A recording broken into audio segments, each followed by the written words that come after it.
Hola, ¿qué tal? Les saluda Jorge Reyes, espero todos se encuentren muy bien. A continuación les voy a hablar un poco sobre la película Canoa misma que me fue asignada.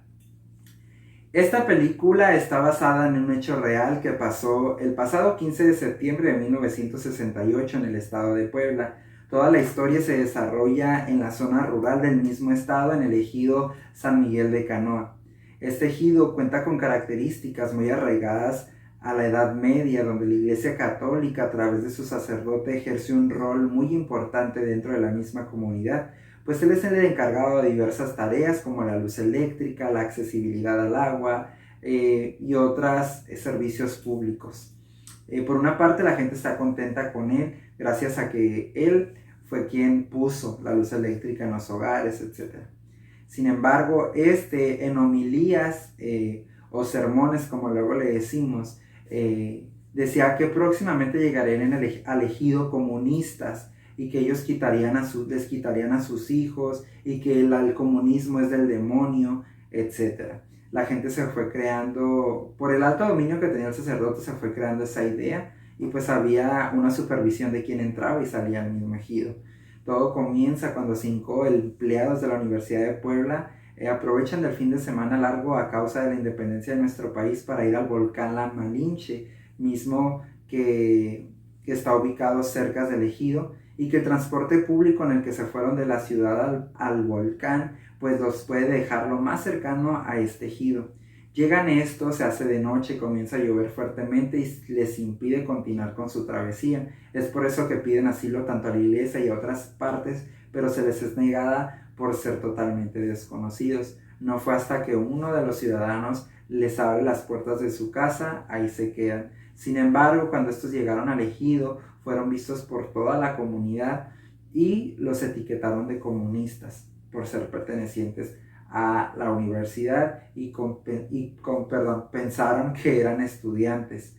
Estos en la casa de la persona que les da el hospedaje escuchan cómo las campanas de la iglesia comienzan a sonar, al igual que a través del medio de comunicación que existía, que era como una bocina, bocinas en las diversas calles en las que se dedicaban canciones y se daban algunos avisos. Se escuchaba que llegaron los comunistas, que hay que matarlos, que hay que reunirse, que todos se levanten porque pues ya era de noche.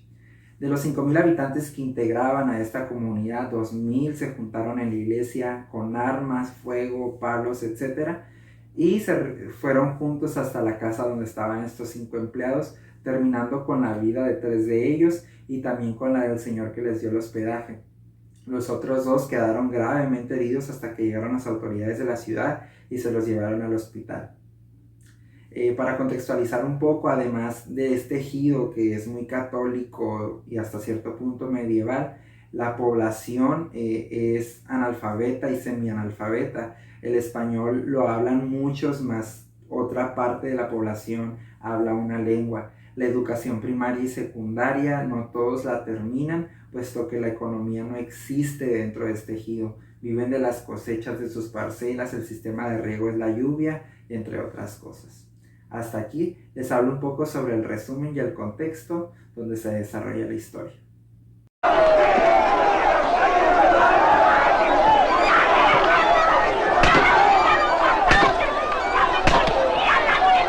Muérete de una vez, hijo de la chingada.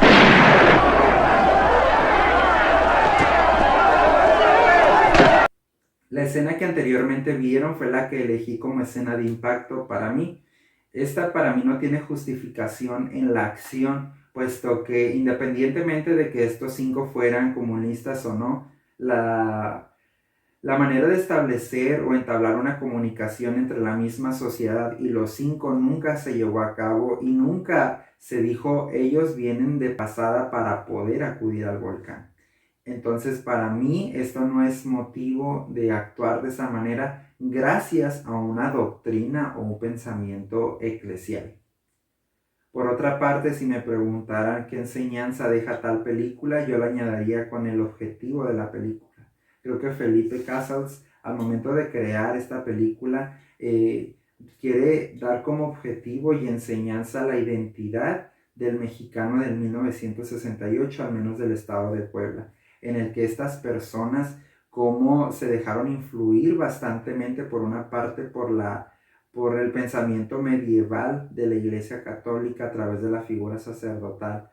Otra es la falta de educación que falta fomentar en tal comunidad, gracias a que la baja economía, no permitía que los niños o jóvenes llegaran a culminar sus estudios de educación primaria o secundaria. Y por último, la falta de responsabilidad por parte de los alcaldes o gobernadores de tal estado. Cuando tú entras a tal rol, creo que tienes que tener esa responsabilidad de tener al menos una autoridad como miembros del suelo mexicano, autoridades de leyes, pues, o sea, un oficial, una delegación en la que haya alguna patrulla, alguna unidad, algún oficial en la que se pudiera actuar y defender tales derechos como los de estos 5 jóvenes.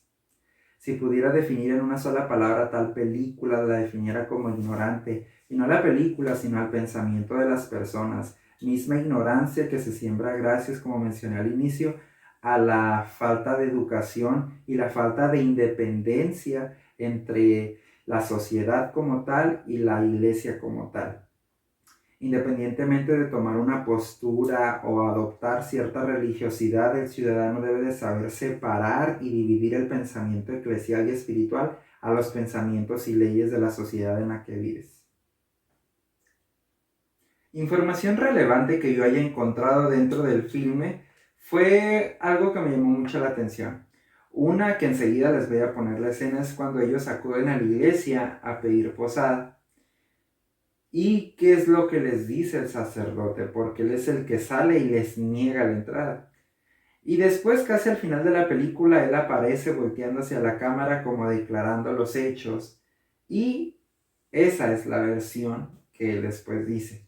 Primero les voy a presentar cuando ellos acuden a la posada y después la declaración que hace el sacerdote. Pero venimos de Puebla, somos de la universidad. Yo no puedo recibir desconocidos. No hay lugar y no voy a dejar en la iglesia gente que no sé quién es ni de dónde viene. Pero venimos de la universidad, usted puede preguntar. Pues sí, pero aquí no se puede.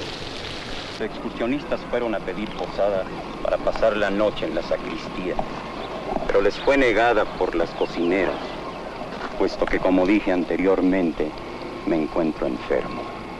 Una frase del filme que a lo mejor no es muy, uy, qué fuerte, o mucho menos, es una que gritaba uno de los que andaba entre los que colaboraron en la muerte de estos jóvenes, que saltaba con, si no me equivoco, es un madero y gritaba: cristianismo sí, comunismo no. Y lo gritó bastantes veces saltando ahí en torno a los cuerpos pues violentados y dañados.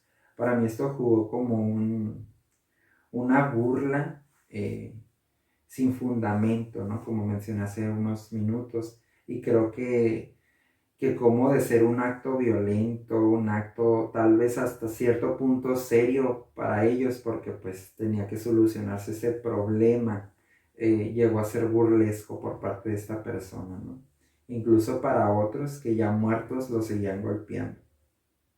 En conclusión, puedo recomendar ampliamente esta película. No les mencioné, pero ganó diversos premios. Felipe Casal se hizo muy reconocido. Y es que independientemente de que los años pasen, siguen pasando casos como estos, en los que gente inocente pierde la vida o salen violentados de sus derechos gracias a distintos criterios de pensamiento, donde en medio del siglo XXI debemos estar supuestamente pensando diferente. Sin embargo, lastimosamente, siguen pasando este tipo de actos. Por mi parte ha sido todo y muchas gracias.